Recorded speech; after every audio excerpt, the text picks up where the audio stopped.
안녕하세요. 김효지입니다. 2021년 새해 첫 방송을 하는데요. 새해 인사 먼저 드립니다. 새해 복 많이 받으세요. 오늘은요, 2021년 부동산 마켓에 대한 분석과 전망에 대해서 여러분들과 함께 공유하려고 하는데요.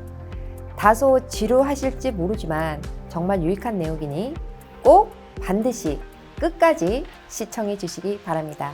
이미 저희 영상을 보고 계신 분들은요, 매달 업데이트되는 현 부동산 마켓 동향을 함께 읽어오고 계셨을 텐데요. 그 흐름이 여전히 이어지고 있다는 것을 올 2021년도에도 실감할 수 있을 것 같습니다. 저희 방송에서 2020년 3월 13일 미국에서 코로나 팬데믹 발표 이후로 지속적으로 현 부동산 마켓 업데이트를 매달 해오고 있는데요. 지난 영상들을 리뷰해 보신다면 코로나 발생 이후 현재까지의 미국 현 부동산 마켓의 흐름을 잘 파악할 수 있을 거라고 생각합니다.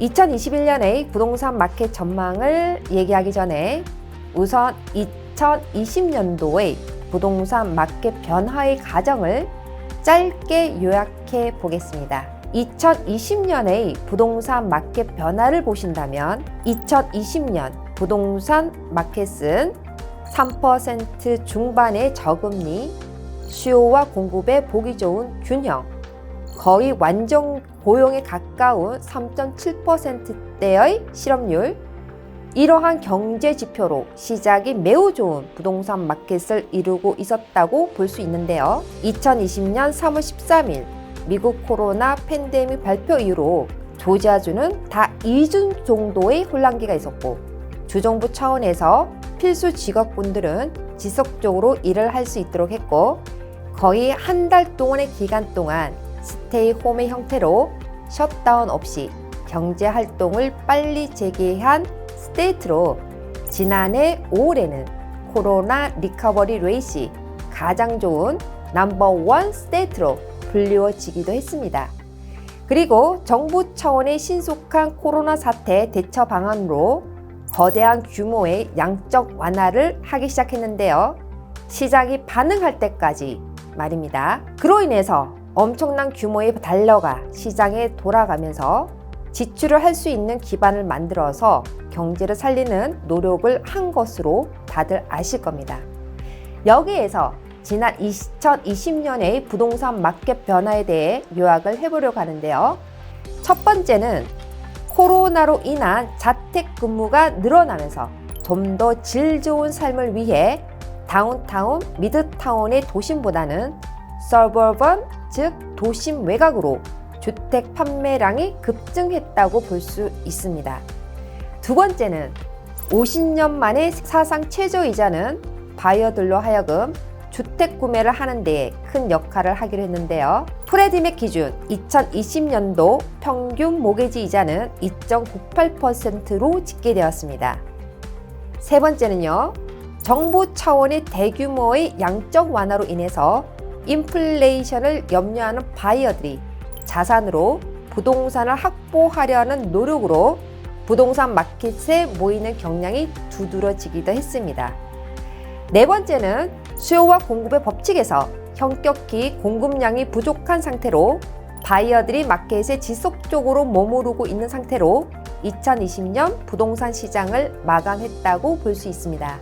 공급량 부분에서 요약을 해보면요, 기존 주택일 경우 집주인들이 작은 집을 가지고 있을 경우에 그 집을 팔고 이자가 낮으니까 큰 집으로 이사를 하는 경우에 가지고 있는 작은 집을 팔고 나가긴보다는 재융자를 해서 모기지 페이먼트를 낮추어서 렌트가 가능할 경우에는 렌트를 주고 그 집을 보유하려는 경향이 많았고, 코로나로 인해 집을 마켓에 내놓는 것을 꺼려하는 경우가 많아서 현격하게 공급량이 부족할 수밖에 없는 마켓 상황이었습니다. 그리고 새 집일 경우에는요, 기존에 판매가 되고 있는 새집 물량이 모자라는 상황에서 코로나로 인해 관공서들이 거의 느리게 일을 진행할 수밖에 없는 상황이라 새집 허가 건수의 처리가 늦어짐으로써 새집 매물이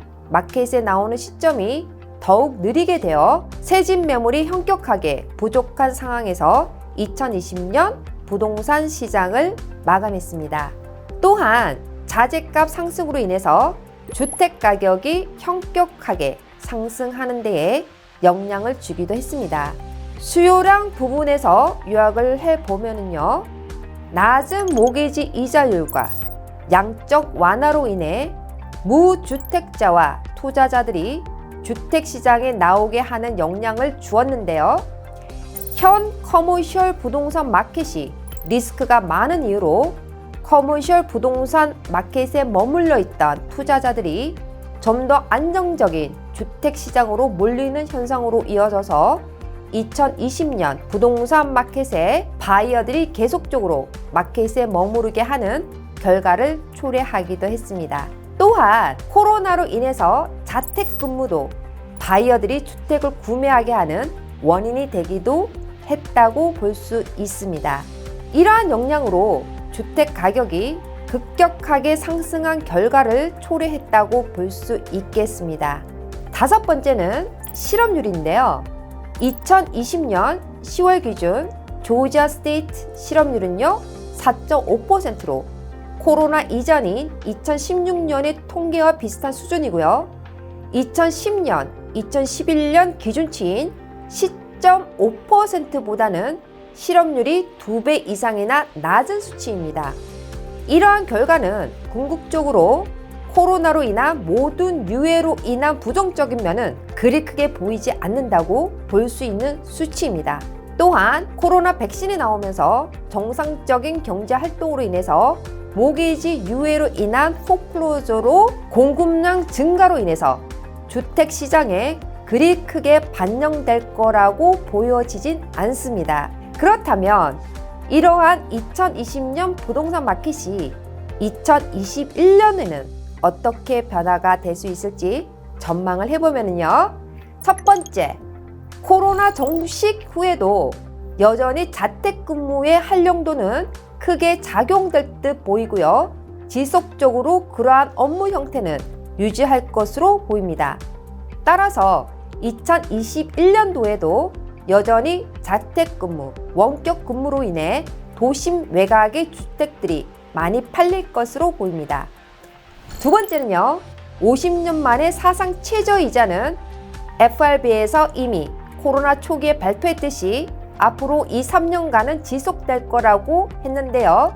따라서 올해 2021년과 내년 2020년까지는 이러한 저금리는 지속된다고 보실 수 있습니다. FRB에서 저금리 동결을 2-3년간 언급한 것은 코로나가 종식된다 하더라도 마켓이 받아들여지는 회복 기간까지를 감안한 부분이라고 볼 수 있기 때문입니다. 따라서 2021년도에도 많은 바이어들이 마켓을 여전히 장악하고 있다고 볼 수 있습니다. 자, 세 번째는요. 정부 차원의 능동적 대처안으로 제2차 경제 부양책을 현재 언급하고 있고 코로나 잠식 후까지의 기간을 감안한 양적 완화로 2020년도와 크게 다르지 않을 것으로 보여집니다. 네 번째는요. 수요와 공급의 법칙에서 2021년도에 코로나가 잠식되면서 공급량에 있어서는 코로나로 인해 집을 팔려는 셀러들이 멈추고 있던 판매 계획을 얼마나 실현을 하는가에 따라 공급량의 변화는 다소 있을 수 있겠습니다. 또한 2021년에 새집의 매물이 얼마나 증가할지가 공급량에 미칠 수 있는 부분도 있을 수 있습니다. 그러나 새집 매물의 증가는 2021년이 되었다 해서 갑자기 많이 늘어날 수는 없겠지만 시간이 지날수록 차츰 늘어날 수 있는 부분은 있습니다. 왜냐하면 빌더 어소시에이션 자료에 의하면 2021년 신규 주택 허가 건수가 다소 증가되었다고 합니다. 그러나 이러한 허가 건수가 실제 부동산 마켓에 나오는 데에는 몇 년이 더 걸릴 수 있습니다. 수요량에 있어서는 코로나로 인해 행동이 자유롭지 못했던 바이어들이 자유롭게 부동산 마켓으로 더 많이 나올 수 있는 확률이 매우 높고요. 현재까지 공급량이 부족해서 계속 마켓에 머무르고 있는 바이어들과 중저가 주택일 경우 렌트비보다 모기지 페이먼이 더 저렴한 무주택자들이 지속적으로 마켓에 나올 것으로 보여집니다. 다섯 번째로요. 코로나 상황인 현재에도 4.5%의 저실업률은 감안한다면요. 코로나 종식 후에는 훨씬 좋은 고용률로 모기지 유보를 하고 있는 집주인일 경우라도 이미 집값 상승으로 인해 액거리 부분을 고려해서 쉽게 포클로저를 할 수는 없을 것으로 보이며 모기지 유보 기간이 지나서도 서프라임 사태와 비슷한 다양한 모기지 상환 구조 정책 등으로 쉽게 포클로저를 하는 집주인은 그리 많을 거라고 보여지진 않습니다. 따라서 우리가 염려하는 포클로저로 인한 매물 과다로 집값이 내려가는 확률은 매우 낮다고 볼 수 있겠습니다. 여기에서 여러분들이 이미 알고 있는 부분이지만 코로나로 인해 한번 편리하게 변화된 방식은 코로나가 종식되었다 해서 다시 쉽게 예전의 방식으로 소급되지는 않는다는 일반적인 원리를 말씀드리고 싶습니다. 이는 원격 근무의 형태나 비대면 시대의 변화가 또한 주택시장에 앞으로 얼마나 반영되는지에 대해 우리가 한 번 더 생각할 부분이라고 생각합니다. 이상으로 2020년 부동산 마켓 요약을 하면서 올해 2021년 부동산 마켓 전망에 대해서 간단하게 정리를 해보았습니다. 유익한 시간 되셨길 바라고요. 여러분 인생의 터닝 포인트를 위한 김여지였습니다. 감사합니다.